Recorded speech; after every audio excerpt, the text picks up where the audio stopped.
Listen, Sherlock. Do yourself and me both a favor and hit like and subscribe. Your brain will thank you. Sometimes I think about what the world would be like if everyone were as deeply interested in the uses of logic as you and I are. And I know then that it is not enough to be a logic detective solving cases here on the street. Sometimes people in high office and people with great power are implicated in crimes of logic. And we cannot shy away from such cases simply because such people wield real power. I must assure you that I do not wish them ill. It saddens me, however, to sometimes see our greatest and most powerful citizens deploying flawed logic, not only because it makes them look foolish, but also because they can inadvertently cause harm to rain down on we regular citizens. And you and I both know that the lot of a regular citizen is hard enough without the bigwigs making it worse for us.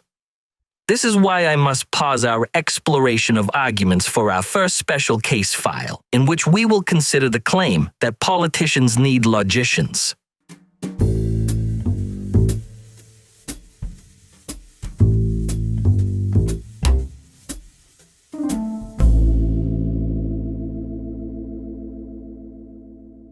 Now, because I am going to offer you an unprecedented idea, I know that it will be difficult to convince you. That is, as it should be.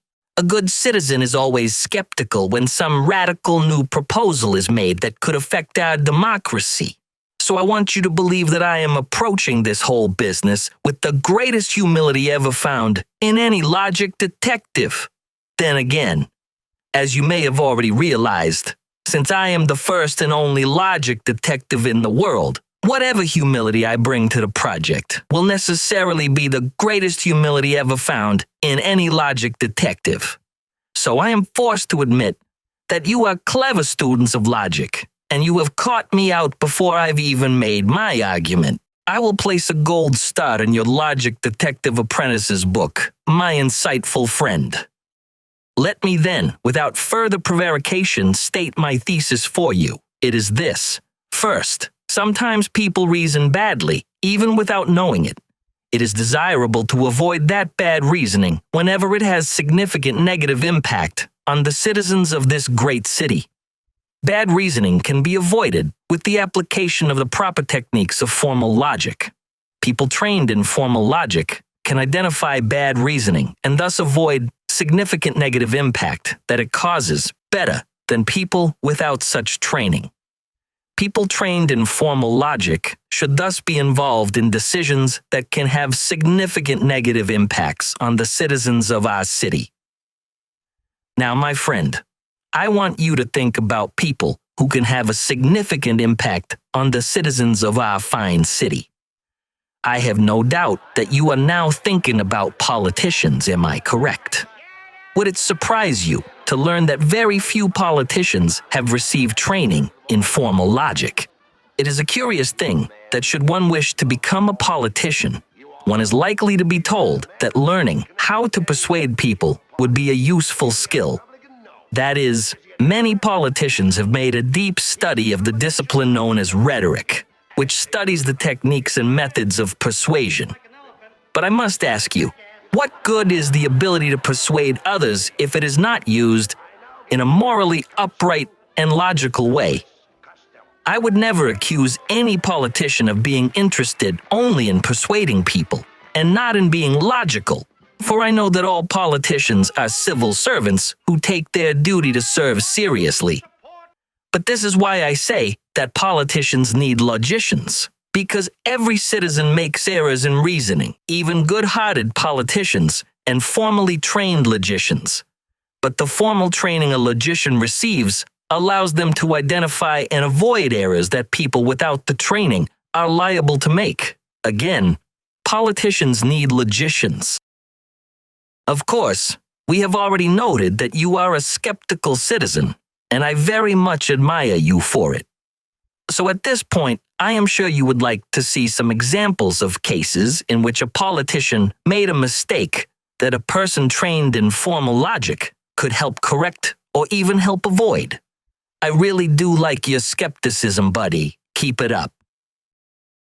So consider the following argument that may have been made by a politician. Either we bomb Fredonia, or they will prevent the passage of our ships through the Great Canal of the Teesdale Isthmus. We certainly do not want them to block the Great Canal. Therefore, we must bomb Fredonia. If we were to analyze this argument logically, we would almost certainly conclude, at least initially, that it looks like a good argument. After all, consider what it is saying. It is saying that we have only two options. Either we bomb Fredonia, or they will block our ships from passing through the Great Canal of the Teesdale Isthmus. And we certainly do not want the canal blocked. So for better or for worse, we are forced to accept the notion that we must bomb Fredonia. It is going to be either A or B, and we do not want B. So it has to be A. Now, a trained logician will recognize that this is a very common way to reason. It is so common that it has a name: disjunctive syllogism. We will talk more about disjunctive syllogisms in a future video. But for now, you only need to know that it is called a syllogism because it has two premises, and it is called disjunctive because that word disjunction is just a fancy name for an or statement. Or statements are disjunctions. The next thing you need to know is that human beings absolutely love disjunctive syllogisms, the way that Steady Freddy loves any horse named Frederick. Why do human beings love disjunctive syllogisms so much? I am glad that you asked, my wise friend, since it shows that you are still awake and breathing. So, dig this. Humans love disjunctive syllogisms because they work so well. If it is truly the case that there are only two possibilities A and B, and if it is also truly the case that the second possibility B is bad in some way and thus should be rejected, then we are stuck with possibility A, just like Steady Freddy is stuck with the losing ticket every time he bets on another horse named Freddy.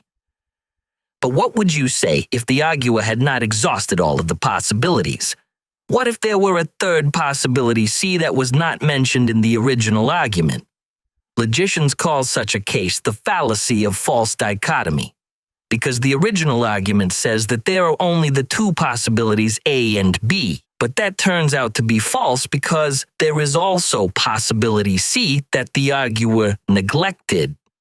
Now that you are armed with this knowledge of how disjunctive syllogisms work, you may now be asking yourself, the original argument said that either we bomb Fredonia or they will blockade the canal. But might that not be a false dichotomy? Might there not be a third option in which we negotiate a solution so that no one gets bombed and no one gets killed? After all, the violence of war is generally thought to be undesirable by most thinking citizens because it can result in people being injured or killed. And even when that does not happen, well, bombs are expensive. Perhaps that money would be better spent on Frederick's glory, which is set to win at 12-to-1 odds in the races this afternoon. 12-to-1 odds could earn you a lot of clams, my friend. Of course, you do not need to be a formally trained logician to know that the reasoning here might be flawed because it assumes that there are only two possibilities when there are actually at least three. As I have said before, human beings are born logicians, and even people without the academic training are quite good at it. Even so, that academic training would make one immediately look at the or premise and ask whether any options had been left out. Perhaps our politician friend did not notice that there was a third possibility, or perhaps our politician friend did not want to notice that there was a third possibility. Either way, politicians need logicians, because we citizens need politicians to be as logical as possible when making decisions about bombing other countries, and politicians do make mistakes every once in a while. But perhaps you do not like that example. You are indeed a skeptic, but I like it. Here is another example of flawed logic that logicians typically avoid much more easily than citizens without the training. Suppose that you are talking to Nervous Pete in the Goose Bar one day, and you notice that he is carrying an umbrella. You might ask Nervous Pete why he is carrying this item, And he might reply by saying, "Whenever it rains, I carry my umbrella." Oh, you might say in reply, "It must be raining. Thank you for letting me know, Citizen Pete. I will go procure an umbrella for myself now." And then you walk away before Nervous Pete has time to reply. If you had waited and not been in such a rush, however, you may have heard Pete telling you that it was not raining.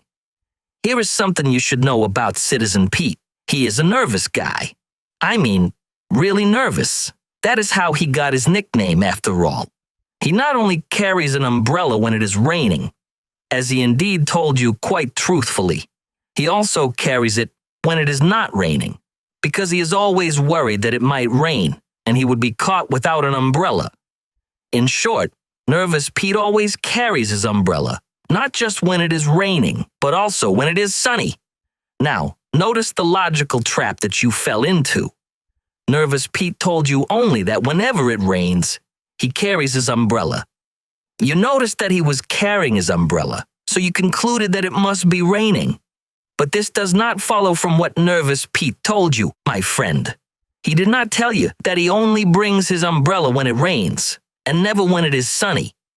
He only told you that he brings it when it rains, and you cannot accuse him of being a duplicitous fraud, my friend, because he told you the truth. Our friend Nervous Pete always carries his umbrella.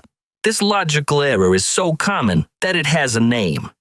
It is called the fallacy of affirming the consequent. And it works like this. Our upright citizen Nervous Pete told you that if it is raining, he brings his umbrella. He did, in fact, bring his umbrella. So it would seem that it must be raining, right? Nope. Look at this. The argument says that if A is true, then B is true. Fine. Dandy. No problem so far. It also says that B is true. Good. Does B being true guarantee that A is true? Nope. Not at all, my credulous friend. That he brought his umbrella does not mean that it is raining, since we have already established that he always carries it. But that fact, the fact that he always carries it, means that it is true that if it is raining, then he is carrying his umbrella. He carries it rain or shine, day or night, winter, spring, summer, and fall. Citizen Pete is a truly nervous guy, so you cannot conclude anything about the weather from the fact that he is carrying his umbrella. Now I should explain why this error is called the fallacy of affirming the consequent. You see, in every if-then sentence, there is an antecedent, which is the first thing right next to the if, and there is a consequent, which is the thing that comes after the then. So in the sentence, if it is raining, then I carry my umbrella. The antecedent is it is raining, and the consequent is I carry my umbrella. And you can see the mistake in logic here, since from your observation that Nervous Pete is carrying his umbrella, and the sentence, if it is raining, Nervous Pete brings his umbrella, you inferred that it is raining. Sadly, it is not. It is a beautiful sunny day, although Nervous Pete does not recognize this, since he is always hiding under an umbrella. Empirical studies show that human beings are very susceptible to this logical error, and since politicians are human beings, you know that they are susceptible to it just like the rest of us. However, if you make a mistake about the weather, it is unlikely to cause many problems. But when politicians make mistakes about the weather, we can end up with catastrophic rises in sea levels and hurricanes that destroy whole cities and kill many people. This is why politicians need logicians. So I am proposing a change in the law so that every legislature and every executive branch have a position we shall call the consulting logic detective, a respectable title, if I do say so myself. It has a certain tradition behind it. Whenever a bill is proposed, on my scheme, it will go to the consulting logic detective first before it goes to any vote. And that person will identify any logical errors in the bill. This is already done with lawyers who review bills to make sure they are consistent with existing law, for example. But as smart as lawyers generally are, not many are trained in formal logic. I am also proposing a similar position for governors and presidents, so that any bill or law or executive order that comes before them must also first be analyzed by a consulting logic detective. In this city, we do not let bad law pass without having a lawyer examine it. So why would we let bad reasoning pass without subjecting it to the analysis of a highly trained, expert logician? Would Sherlock Holmes ask for anything less?